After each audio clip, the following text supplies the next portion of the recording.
There are many films that a person views in their lifetime, but only a select few that stay with you, that move you, make you think about the world you live in, give you that feeling deep within your chest, give your soul an experience. Logan is one of those films. I still think of the characters, the performances, the themes, the moments, the relationships, and ultimately, how it transcended a genre. Going beyond a mere comic page, beyond a comic book film, to just a superb film. Period. James Mangold did this with Logan.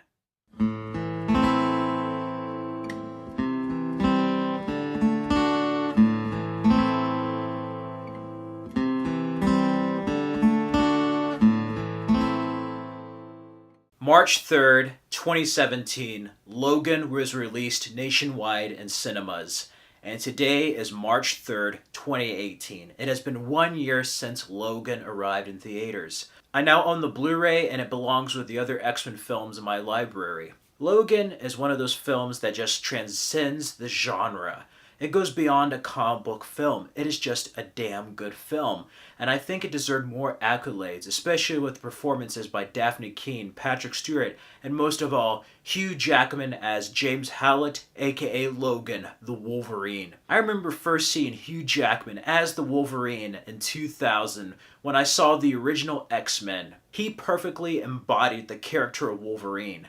Sure, it was a bit different than the typecast we should have got from the comics, but he embodies so much of what I loved about the character from the 90s cartoon that he was the perfect Wolverine into live action. I was 9 years old when I first saw Hugh Jackman as Wolverine, and I was 26 when I saw his last performance in Logan. 17 years have gone by, and he has given 100% to the role with each and every time he has played the character. Even in a small cameo in X-Men First Class, he has defined the role of Wolverine. And he is Wolverine. So to see it end in such grand fashion, in a deep, heartfelt way, in an adult way, which is something else, that was the first time I was transcended and just moved by a film based on a comic since The Dark Knight in 2008. By the time it ended, I was just like, wow, that was a film. That was a cinematic experience. And James Mangold had excellent direction. He, of course, did 310 to Yuma, Girl Interrupted, Walk the Line, and he did the 2013 film, The Wolverine. He continues the best parts of it and really makes a film on its own. It's after X-Men Days of Future Past, and while that had a happier ending, this is really a standalone feature. It's also much more grounded than the, say, grandiose CGI fest that X-Men Apocalypse was. Logan is just an amazing film. Take the comic book characters out of it, mutants. Take that out of it and you still have a good movie about a damaged, broken man taking care of his father figure and a daughter he never knew he had. Logan is a great film, a neo-western in many ways. In the way that The Wolverine was a samurai film, Logan is a true western. Even to the archetype of the villain, you have Boyd Holbrook as Donald, Mechanical Arm Man. He is so good. He was in Narcos, but he plays such a villainous role here. He's a villain that you truly love to hate. You have Steve Merchant as Caliban. He's an interesting character and friend to Logan and Professor Xavier. And Patrick Stewart plays a much different Professor Xavier, Charles Xavier, in this than previous films. He's dealing with Alzheimer's, but his power is beyond control, and you discover that he killed the X-Men. Wow, that was such a heartfelt moment. I'm going to go over my favorite moments, but just breaking down the characters, he gave a hell of a performance, and the makeup was amazing. Not only the way they made Hugh Jackman look, but to make Patrick Stewart look old is an incredible feat in itself. I watched Patrick Stewart since Star Trek with Captain Picard, so to see him come full circle with Wolverine is very touching, even with a Statue of Liberty reference. Hugh Jackman gives us all, and of course you've had many influences from Old Man Logan. This is something on its own, but you can definitely tell the character was based on that. And he goes through a lot. He's basically dying. But it is such an incredible film. This is a very different and broken Wolverine. And with the changes in X-Men Days of Future Past, he remembers both lifetimes. So really, he has lived 2 lifetimes. And it is such an incredible emotional journey. Also, he finds out he has a daughter with Daphne Keane as X-23. She is amazing. Her acting is great. She's vicious, brutal. She's a mini Wolverine, and she is fantastic. I love that scene in the car where she speaks for the first time. He's like, "Shut the fuck up!" And he's just like, "You can speak?" Such a great scene. The fact that he told a kid that. What makes this great about the R rating is not just the language and violence. You do get the brutal violence. You do get the language. But what makes it great is that it feels adult. It feels real. The scenes can be longer. You really can appreciate the time given. This feels like a cinematic film. Take comic book out of it. To call it a comic book film, like the Dark Knight trilogy, would be an insult. This is just a damn good film, period. I love how broken the character is. And ultimately, it's a Wolverine that's just tired, broken, but just does not give a care except for himself. And that's back to the Wolverine we saw in the first X-Men. But, like always, he does the right thing when it matters, and I just love how he goes full circle with his arc. It's a tragic story. He never gets to see that true happy ending. His life began in violence with X-Men Origins, and it ended in violence. And it's just sad. I love when he's talking to X-23 and he's just like, "So this is what it feels like." It goes back to that scene, that touching scene at the farmhouse where he talks to Charles Xavier for the last time, like a father to son. Such an emotional scene. I was shocked when you had X-24 kill Charles Xavier. In the Blu-ray you can tell it's not him, but in theaters it looks so dark that I really thought it was Logan that stabbed him. So heart-wrenching to see Professor Xavier die again, but this time it felt earned.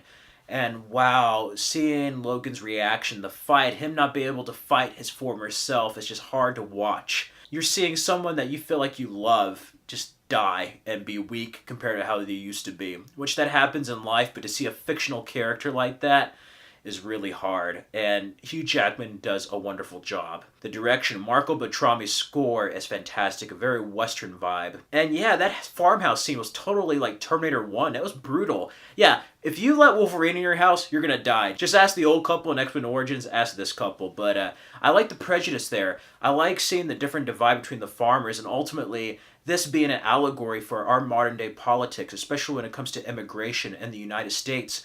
They had no idea how the world was going to be. They wrote a script. It's a story about adversity that's universal, but you could definitely compare it to that. It's an allegory to that certain issue right now, in the way that the X-Men comics were an allegory to the civil rights movement in the 60s.